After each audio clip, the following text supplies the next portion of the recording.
This story is called Wind and Fog. It takes place in Huntsville, which is a smallish city. The population is about 200,000. Our protagonist is a musician. He's just finished his gig for the night and he leaves the stage and everyone's congratulating him. Festive atmosphere. But then there's a guy at the bar who says, "Hey, careful man. The weather is really bad outside. There's a storm coming." So he thinks, right, well, it's time to go. So with his girlfriend, he gets into his car and he starts to drive to Birmingham, which is about 1.5 hour drive. So they start driving. It's dark. It's windy. It's starting to rain. Then they turn onto a 2-lane road, a small road, and the weather is suddenly calm. The wind has stopped, and he said he felt like they had entered the calm before the storm. So they're driving down this 2-lane road, and in the distance they can see headlights, which is rare on a minor road like that at that time of night. As they get closer, they realize that there's something strange about these headlights. They're not horizontal, they're vertical, so the car is on its side. As they approach the car, they slow down and stop, and they can hear that the car's engine is still running. The lights are on. The car looks pristine, but it's lying there on its side, and they can't see a driver or any passengers. Both the man and the girlfriend get out, and they're shouting and asking if they can help and if anyone is there. But then his girlfriend gets creeped out. She's overcome with this feeling that this could be a trap, an ambush. So she says, "Let's keep going. There's something not right here." They both get back in the car and drive off. So they're driving again in the darkness, shaking, hearts racing. After driving for 5 minutes on this dark road, they see more lights. This time it's red taillights. And as they approach, they see that this car is upside down.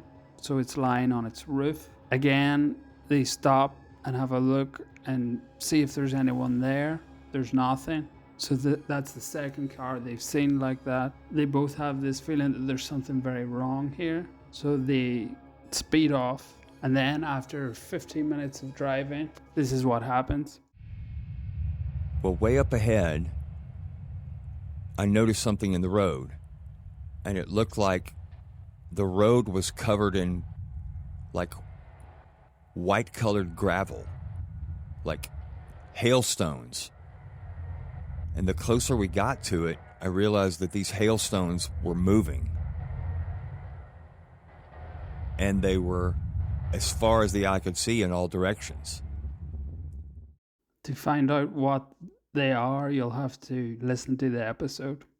So it's from season 3 to episode 19, and the story's title is Wind and Fog.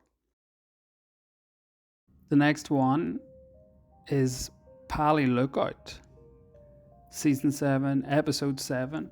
So it's March 1980, and best friends Lopaka and Sean decide to ditch class and head to the Pally Lookout, a tourist destination just outside of Honolulu. They're hanging out, taking in the sights, but nothing can prepare them for what happens when they decide to venture off the beaten track. So Sean and Lopaka are there, and it's a beautiful scene. So they're at the Pally Lookout. Pally means cliff.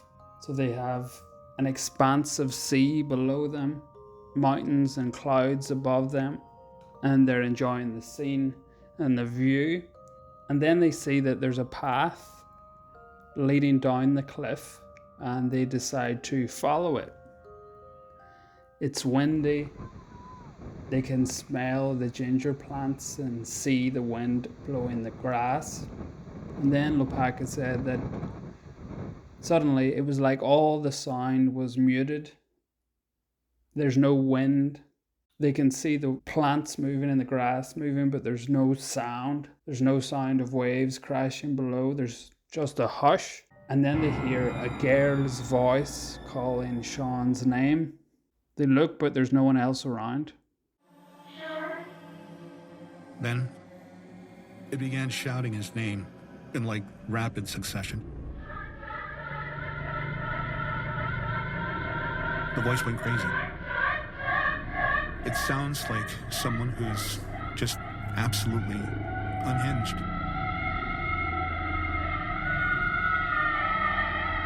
I'm terrified.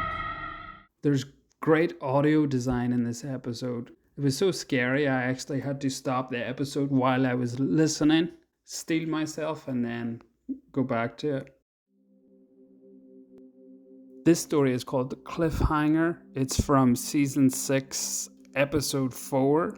This time it's rural Kentucky, and our protagonist is called Bill. He's driving on a winding road on a hill. There are swinging turnbacks and trees. He's driving to see his girlfriend.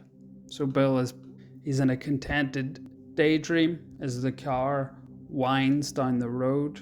As he's making one of these turns, the car slides through some mud and he starts to dip into this gully. So Bill guns the motor to try and right the car. The wheels spin in the mud, and when they eventually catch, the car shoots across the road, over the cliff, and into the void. Bill doesn't remember anything after that until he comes to. So obviously the car had a very bad and very serious fall off the cliff and into a ravine. But remarkably, when Bill comes to, he's still in the car, but Bill feels reasonably okay. He's in shock. So he gets out of the car and he tries to find some help. It's raining. He's in an isolated area at the bottom of a steep cliff, far below the road. He realizes that the passing cars won't hear or see him, so he's going to have to climb his way out to safety. Bill sees that there are saplings growing out of the cliff, and he decides to try to climb up them, using them as a kind of ladder. When he begins to climb, he feels something warm and sticky flow into his eyes. He wipes it away and sees that it's blood. When he puts his hand on his head, he can feel his bare skull. His scalp has been cut from ear to ear and it's flipped backwards. He rights his scalp, but he's losing a lot of blood. But he has to keep climbing. He's trying to make progress, but it's too steep and he feels like he's just not strong enough. Then he sees someone not too far above him on the veranda of a house, smoking a cigarette, wearing a fedora. And when their eyes meet, the man gets in his car and drives onto the main road. And then Bill loses sight of him until the man suddenly reappears directly above on the top of the cliff. The man says, "Hey buddy, if you can climb up here, I'll take you to the hospital." And this offer of help gives Bill the impetus and the strength to climb up.